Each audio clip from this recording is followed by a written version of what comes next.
Salut à tous, c'est Gamers alias Ice-T. Je fais cette vidéo à l'arrache un peu et c'est une des très rares vidéos que je fais sur mon ordi. Ça va être un petit tuto pour apprendre à utiliser Megic pour compresser ces vidéos comme il faut. Alors j'ai fait ça à la demande de lecteurs qui me demandaient des tuyaux pour bien utiliser, pour bien paramétrer ces vidéos avec le bon codec pour avoir une bonne qualité. Et ben je le fais, c'est avec le logiciel Megic.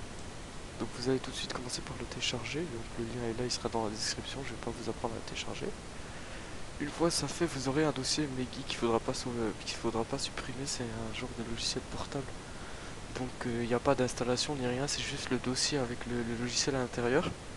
Et vous allez simplement ouvrir Megic.exe, comme ça, et au début vous aurez à peu près pareil comme moi, sauf que si vous le lancez pour la première fois, vous aurez une fenêtre qui vous proposera des updates de plein de fichiers différents. Vous allez updater tous ces fichiers, il va télécharger tous les codecs nécessaires X264 et les codecs audio, etc. Et une fois ça fait, il va vous demander de redémarrer Megic et vous l'aurez ici. Alors premièrement, avant de commencer la compression, il va vous falloir une vidéo en AVI. Donc je vous conseille c'est d'utiliser une vidéo qui sera pas compressée. Moi c'est ce que je fais mes vidéos sur After Effects et je les rends en non compressé, comme ça on a vraiment la qualité optimale. On peut pas avoir mieux. Mais le problème c'est que le fichier, ben, là il va faire, par exemple là il fait 9 Go pour 51 secondes. Et c'est là qu'on va compresser avec Megic. Alors ce que vous allez faire d'abord, c'est aller dans Tools et AVS Script Creator. Et là-dedans en fait on va créer un fichier AVS qui va être en fait une réplique de cette vidéo mais en méga léger. Donc dans vidéo input vous allez faire parcourir et vous allez prendre la vidéo qui fait 9 Go, hop, ouvrir, vous allez cliquer sur AVI source. Voilà, on attend et là il y a une fenêtre de preview, on peut la fermer. Et donc là on va rien faire d'autre et vous allez faire save. Encore une fenêtre de preview qu'on va de nouveau supprimer. Et ensuite ici vous avez votre fichier AVS qui va en fait résumer toute votre vidéo et que vous allez l'utiliser là donc, dans le logiciel de compression. MP4. Et là donc vous allez avoir dans AVI Script direct le fichier AVS. Ce que vous allez faire maintenant, c'est que vous allez mettre l'audio. Vous allez sélectionner la même vidéo s'il y a de l'audio, et si vous voulez mettre une musique par dessus, vous sélectionnez une musique. Mais là personnellement je vais prendre le son de la vidéo. Il faut bien penser à le faire ça, parce que si vous mettez pas de audio input, vous aurez tout simplement pas d'audio dans votre vidéo. Donc il sépare bien ça dans l'AVS, en fait il n'y a pas l'audio.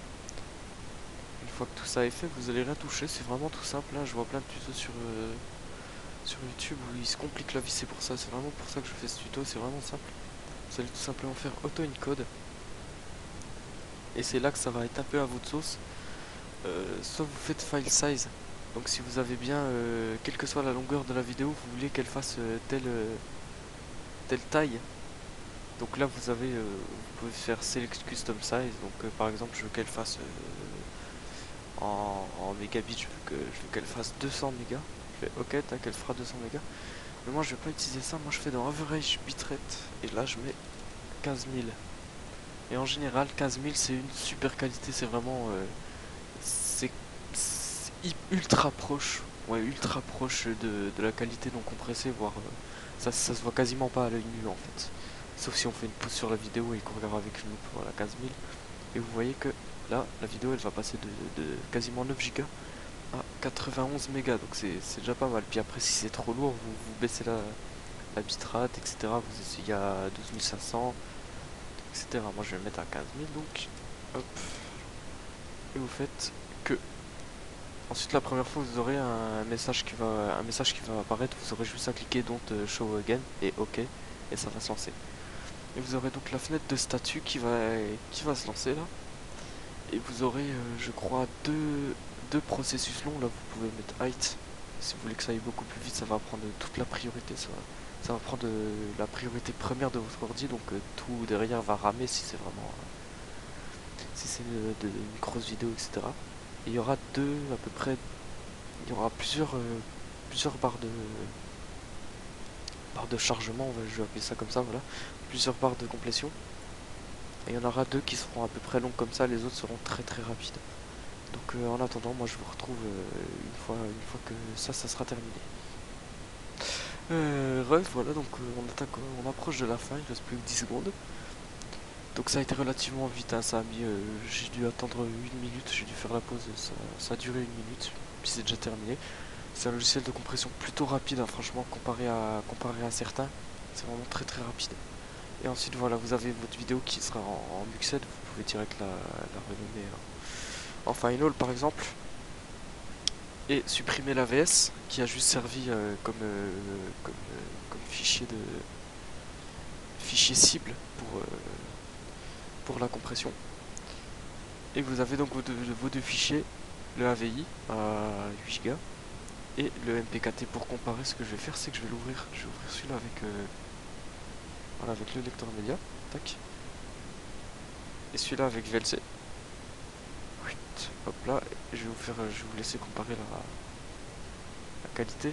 Par exemple, 25 secondes ici, là, tac, 5 secondes aussi. Et là, voilà. Là, ouais, voilà, à peu près. Il y a beaucoup de mal. Donc, vous pouvez voir que la qualité est quasiment, moi, personnellement, à l'œil nu, je la vois à peine. On voit qu'il y a un peu moins de couleur sur la vidéo compressée. C'est-à-dire qu'il y a il y a moins de saturation, voilà. Et bah oui, c'est le seul truc que j'y différencie. Sinon, c'est vraiment du pareil au même. On a un réel gain de place. Donc voilà, c'était un tuto vraiment fait, vraiment, putain, pourquoi je vous ça vraiment fait à l'arrache. C'est juste pour, comme ça, vu que des lecteurs me l'a demandé, j'avais rien à faire de ma soirée, je l'ai fait vite fait comme ça. Et juste petit conseil que je peux te donner, lecteur, c'est si tu pouvais mettre les flous de vitesse quand tu shootes ta vidéo sur Trackmania, je trouve personnellement que ça fait beaucoup plus fluide et beaucoup plus beau.